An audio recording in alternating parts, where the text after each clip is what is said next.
Hello dear students, welcome all of you on this channel. Students, मैं डिम्पल कटारिया यहाँ पे आपको 9वीं कक्षा की गणित विषय का कार्यपत्रक जो है 19वें नंबर का ये मैं आपको करा रही हूँ और जो हमें आज 18 अगस्त को मिल रहा है। इसमें हम एक चर वाली रैखिक समीकरणें जो हैं उनको दोहरा रहे हैं। ठीक है कि एक चर वाली रैखिक समीकरणें की क्या क्या हमने एप्लीकेशंस पढ़ी हैं वो सब। अब जैसे कि ये उदाहरण देखिए, 2x - 3 बराबर 9x - 3। ये क्या है? यहाँ पे सिर्फ x है ना, कोई और अंग्रेजी का यहाँ पे अक्षर नहीं है, तो इसका मतलब यहाँ पे केवल एक ही चर है और यहाँ पे इसकी घात भी एक है, तो ये क्या है? रैखिक समीकरण है। तो बच्चों 2x - 3 बराबर 9x - 3, इसमें ये जो 2x - 3 है जो इस तरफ है, बाएं तरफ है, ये LHS कहलाता है। ठीक है, और 9x - 3 जो दाई तरफ है ये कहलाता है RHS। और यहाँ पे हमने LHS को और RHS इनके बीच में जो चिन्ह लगाया हुआ है वो क्या है? बराबर का चिन्ह। ये क्या होता है? समता का चिन्ह, यानी कि बराबर का चिन्ह होता है। इसका मतलब है कि LHS और RHS बराबर हैं। ठीक है, अब हमें अगर किसी समीकरण का हल ज्ञात करना है तो उसके हम दोनों तरफ एक ही तरह की क्या करते हैं? गणितीय संक्रियाएं करते हैं। यानी कि अगर एक तरफ प्लस करेंगे तो दूसरी तरफ भी प्लस करेंगे, एक तरफ माइनस करेंगे तो दूसरी तरफ भी माइनस करेंगे, या फिर कुछ ऐसी गणितीय संक्रियाएं करेंगे जिससे LHS और RHS का मान बराबर हो जाए। और जब बराबर हो जाता है तो जो वहाँ पे जो भी आपके पास x का मान आता है वो आपके समीकरण का हल कहलाता है। ठीक है, अब जैसे कि यहाँ पे एक उदाहरण है, 2x + 9 बराबर 4।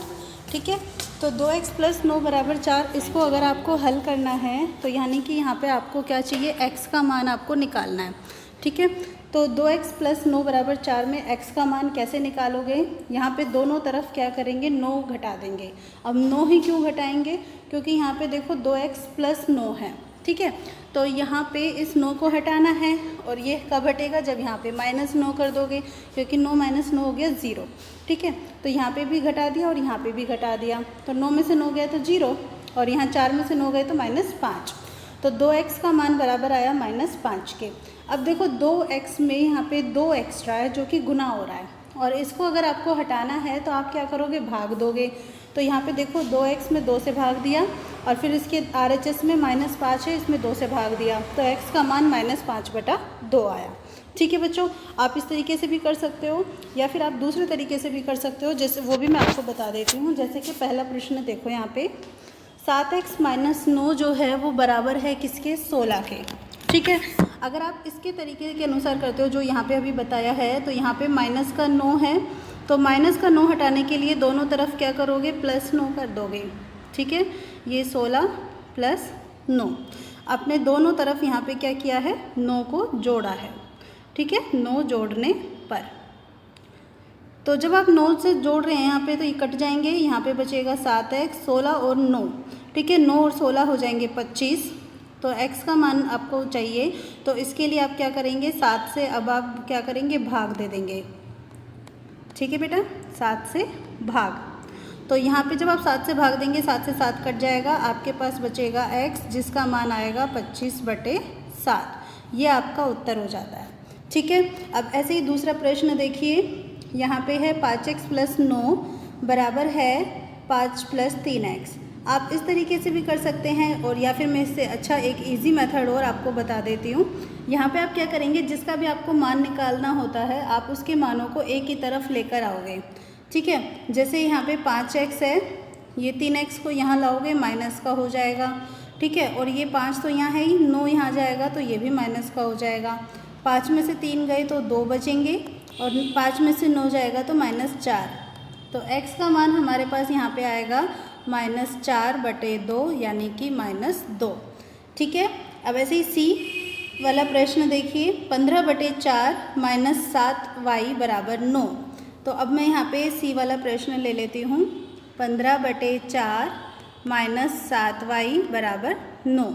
आपको 7y जो है एक तरफ रख दो क्योंकि इसका मान चाहिए, बाकी को दूसरी तरफ भेज दो, तो 9 - 15/4, तो माइनस का 7y बराबर, अब आपने यहाँ पे बटे में 4 है तो 4 नम 36 - 15। ठीक है, तो माइनस के 7y, 6 में से 5 जाएंगे 1, 3 में से 1 गया 2 बचेगा, 21/4। अब आपको y का मान चाहिए, तो माइनस का y यहाँ रह गया 21/4 तो है ही, 7 से आपने भाग दिया, 7 एकम 7, 7 तिया 21। तो माइनस वाई जो है इसका मान आपके पास 3/4 के बराबर प्राप्त होता है। और इसी तरीके से फिर y जो है वो भी हमारे पास कितना आ जाएगा, -3/4। तो ये हो गया हमारा ये वाला प्रश्न। क्लियर है, समझ में आ गया। चलिए अब देखते हैं इसका अगला प्रश्न जो कि d है, x/2 + 7/2 बराबर 9/2। तो बच्चों इस प्रश्न में हमें x का मान चाहिए, तो हम x वाली संख्या इस तरफ रखते हैं। ये 9/2 तो है ही, 7/2 यहाँ पे आएगा तो माइनस हो जाएगा। दोनों में बटे का चिन्ह है, यहाँ पे है 9 - 7। 9 में से 7 गए 2/2, कितना आया 1। तो बच्चों यहाँ से हमारे पास x/2 का मान 1 के बराबर आया। तो x का मान क्या हो जाएगा, 2 को 1 से गुना कर देंगे 2 हो जाएगा। ये हो गया आपका डी वाला पार्ट। क्लियर है, समझ में आ गए सारे, सभी बहुत इजी से प्रश्न है। अब चलिए यहाँ पे कुछ और नया सीखते हैं। क्या है कि x + y = 150 है। ठीक है, अब यहाँ पे x भी है और y भी है, तो ये 2 चर वाला रैखिक समीकरण है। रैखिक समीकरण क्यों, क्योंकि इसमें घात 1 है। अब 2 चर वाला रैखिक समीकरण जो होता है इसे हम जनरली यानी कि मानक रूप में ax + by प्लस में c = 0 से लिखते हैं। ठीक है, a, b और c यहाँ पे वास्तविक संख्याएं हैं, और ये जो x और y है ये जो 2 चर है हमारे। ठीक है, और जो a और b है बेटा इनका मान 0 नहीं है। क्यों नहीं है, क्योंकि अगर मान लो आपका a की जगह 0 हो गया तो जो x का गुणांक है यानी कि जो x से गुना हो रहा है वो भी क्या हो जाएगा, 0 हो जाएगा। और जब x से 0 हो जाएगा तो फिर क्या बचेगा, सिर्फ by + c। और जब सिर्फ by + c अगर हमारे पास बचा तो यहाँ पे तो 2 चर नहीं बचे ना, सिर्फ एक ही चर बचा। तो हमें 2 चर चाहिए, तो 2 चर के लिए ये आपके पास क्या होने चाहिए, 0 नहीं होने चाहिए। अब इसके बाद एक ये देखो ax + b = 0, आपको दिख रहा है ना, ये ax + b = 0। यहाँ पे एक ही चर है, x है ना, तो एक ही चर है और एक चर वाला ये रैखिक समीकरण है। लेकिन अगर आपको इसे 2 चर में बदलना हो तो क्या करोगे, आप देख रहे हो यहाँ पे y का कोई भी गुणांक नहीं है, तो y के साथ में यहाँ पे 0 से गुना करके प्लस कर दोगे। ठीक है, बस इतना करोगे। अब जैसे देखो 4 - 3x = 0 है, तो बच्चों हम ना ax यानी कि x का मान पहले लिखेंगे तो -3x होएगा, और ये प्लस में 4 = 0। अब हमें इससे ने कहा है कि आप 2 चर वाले रैखिक समीकरण के हिसाब से लिखो, तो ये -3x, ठीक है, और 2 चर वाले में तो y तो है ही नहीं, तो 0 × y और ये प्लस का 4 = 0। ये हो गया हमारा उत्तर। ठीक है, अब ऐसे ही हमारे पास कुछ प्रश्न हैं, इन प्रश्नों को हम यहाँ पर हल कर लेते हैं कि ये क्या है। पहला प्रश्न देखो, महिमा की आयु जो है वो रेखा की आयु की दुगनी है। ठीक है, महिमा की आयु। अब आप ना रेखा की आयु मान लो पहले, माना रेखा की आयु कितनी, x वर्ष, ये आपने मानी है इसलिए आप यहाँ पे माना लिखेंगे।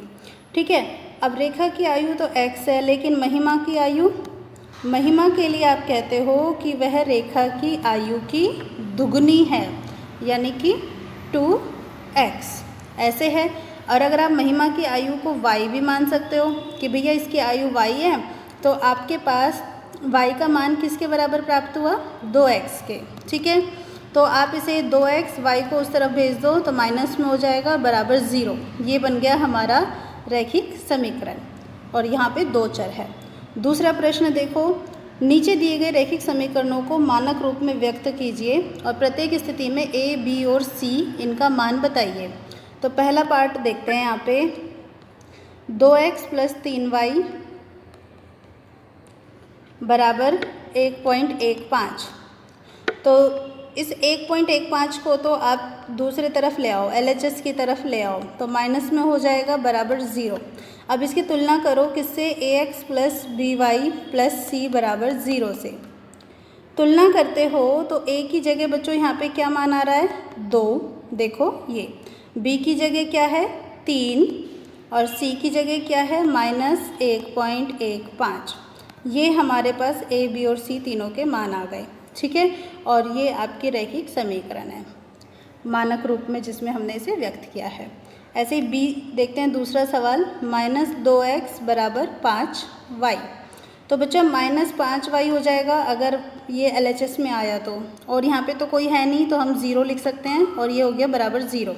अब इसकी तुलना अगर हम मानक समीकरण से करते हैं ax + by + c = 0 से, तो a का मान हमें -2 मिलता है, b का मान हमें -5 मिलता है और c कितना मिलता है, 0 मिलता है। ये हो गया हमारा दूसरा प्रश्न। इसके बाद इसका तीसरा पार्ट देखिए, c y -2 बराबर 0।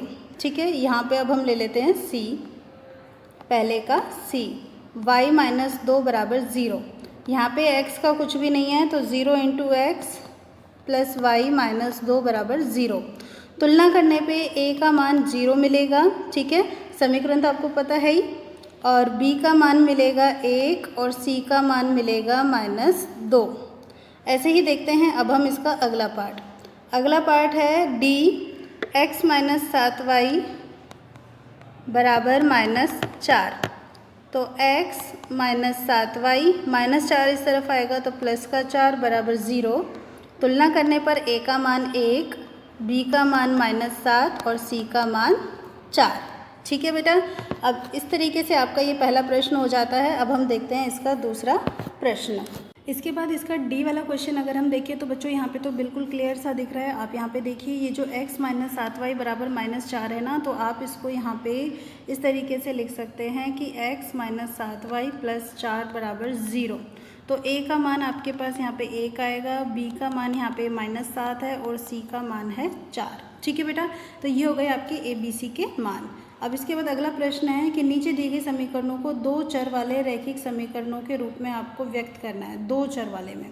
तो बेटा यहाँ पे x तो है ही, ठीक है, y यहाँ पे कोई भी नहीं है तो y को आप 0 से गुना कर देंगे और -5 इस तरफ आएगा तो प्लस का 5 हो जाएगा और ये हो जाएगा बराबर 0। ठीक है, ऐसे ही अगला देखिए, y बराबर 3 है इसमें, तो यहाँ पे 0 इंटू एक्स हो जाएगा, फिर ये y हो जाएगा, ये +3 इस तरफ आएगा, -3 बराबर 0। नेक्स्ट में आपके पास 5 + 2x है, तो 2x को इसी तरफ रखिए, y नहीं है तो 0 से गुना कर दीजिए, 5 आपका इस तरफ आएगा तो माइनस हो जाएगा और ये बराबर 0। इसके बाद अगला प्रश्न है 3x + 2 बराबर 0। तो 3x + y यहाँ पे कुछ नहीं है तो 0 इंटू वाई और ये +2 बराबर 0। तो ये आपका हो चुका है। ठीक है बच्चों, तो इस तरीके से ये हमारी वर्कशीट जो है वो कंप्लीट होती है। नेक्स्ट वर्कशीट पर मिलेंगे, तब तक के लिए bye bye, tata, thank you so much for watching this channel.